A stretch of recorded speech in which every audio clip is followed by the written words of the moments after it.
بادشاہ کے پاس 9 رتن تھے، اس وقت اس کی عمر تھی 12 سال، لیکن اس 9 رتن کی وجہ سے وہ کس طرح کامیابی حاصل کر چکا. لیکن عمران خان کے ساتھ یعنی اتنی بڑی اکثریت ہوتی ہوئی بھی کوئی ایک 9 رتن نہیں تھا. تو جیسے کہ یو این میں اس نے اسپیچ کیا اور بہت زبردست جو دل میں اس کا آ رہا تھا، وہ صاحب دل آدمی ہے. کیا بات. لیکن اس میں ایک چیز جو اس نے بیان کی کہ یہ جو بادشاہتیں ہیں اس کو نہیں ہونا چاہیے.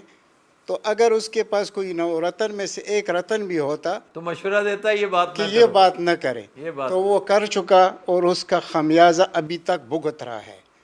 تو آپ کیا سوچتے ہیں کہ اگر خدا کرے، اور انشاءاللہ امید ہے ہمیں کہ اگر اس کو دوبارہ کوئی موقع ملتا ہے کہیں، تو کیا وہ اپنی پرانی ڈگر پہ چلے گا یا اس کے میں کوئی اور چینجز بھی ہوں گے؟